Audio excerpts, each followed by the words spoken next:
Breaking news చూస్తున్నాం. TDLP సమావేశంలో CM Chandrababu hot comments చేశారు. అందరి పనితీరుపై ఎప్పటికప్పుడు నివేదికలు తెప్పిస్తున్నట్లు చంద్రబాబు చెప్పారు.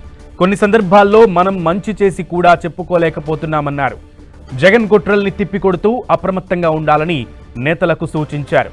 గతంలో అప్రమత్తంగా లేకపోవడం వల్లే ఎన్నికల్లో నష్టపోయామని చెప్పారు. అలాగే మార్చి నెలాఖరులోగా నామినేటెడ్ పదవులు భర్తీ చేస్తామని అన్నారు.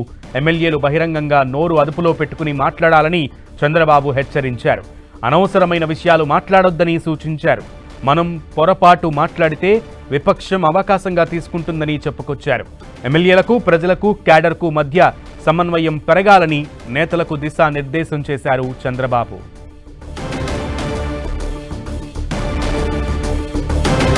ఈరోజు టీడీఎల్పీ భేటీలో కీలక వ్యాఖ్యలు చేశారు. ఎమ్మెల్యేలందరికీ ఒక రకంగా క్లాస్ తీసుకున్నారనే చెప్పాలి చంద్రబాబు.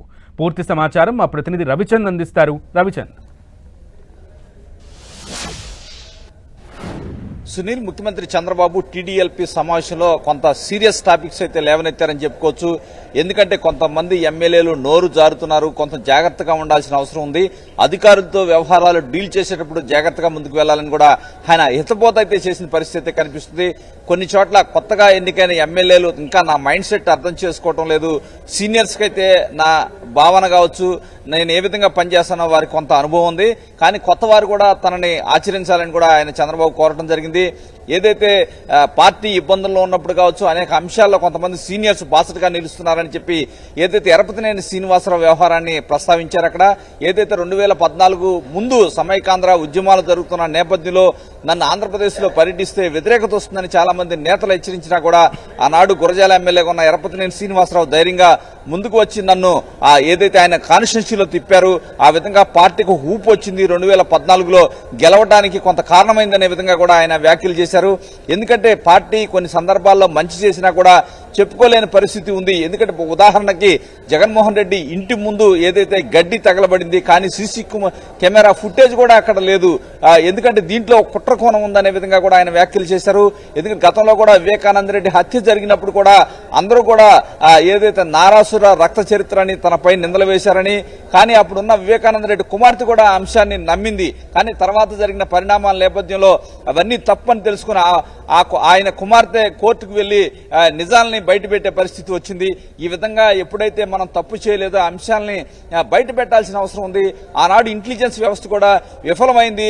అందరూ కూడా మన మీద విమర్శలు చేశారు, మన మీద అనుమానం వచ్చే విధంగా కూడా వ్యాఖ్యలు చేశారు. కానీ ఇంటెలిజెన్స్ వ్యవస్థ ఆనాడు విఫలమైందని కూడా చంద్రబాబు వ్యాఖ్యలు చేశారు. ముఖ్యంగా ఏదైతే ఈ కొత్తగా ఎమ్మెల్యేలు కావచ్చు, మంత్రులు కావచ్చు, ఎవరైనా సరే అధికారుల పట్ల జాగ్రత్తగా ఉండాల్సిన అవసరం ఉంది. ఎవరు కూడా నోరు జారకూడదు. అందరూ సమన్వయంతో పనిచేయాల్సిన అవసరం ఉంది. ఎందుకంటే ఈ ప్రభుత్వం ఈ రోజు బడ్జెట్ కూడా ఉదాహరణగా చెప్పారు. అనేక అంశాలు ఏదైతే కూటమి ప్రభుత్వం అనేక హామీలు ఇచ్చింది, హామీలన్నీ కూడా ఏదైతే అమలు చేసే దిశగా బడ్జెట్ లో నిధులు కూడా ఇవ్వడం జరిగింది. ఇవన్నీ కూడా ప్రజల్లోకి బలంగా తీసుకెళ్లాల్సిన అవసరం ఉంది. ఎందుకంటే కేంద్ర బడ్జెట్ కి ఎంత ప్రాధాన్యత ఇస్తూ వారు ప్రచారం చేస్తున్నారో రాష్ట్ర స్థాయిలో కూడా బడ్జెట్ కి అంత ప్రాధాన్యత ఇవ్వాల్సిన అవసరం ఉందని ముఖ్యమంత్రి చంద్రబాబు అభిప్రాయపడ్డారు. చంద్రబాబుతో పాటు కేంద్ర మంత్రులు కూడా ఏదైతే కేంద్ర మంత్రి రామ్మోహన్ నాయుడు కావచ్చు, కీలకమైన నారా లోకేష్ పలువురు ఈ సమావేశంలో మాట్లాడటం జరిగింది.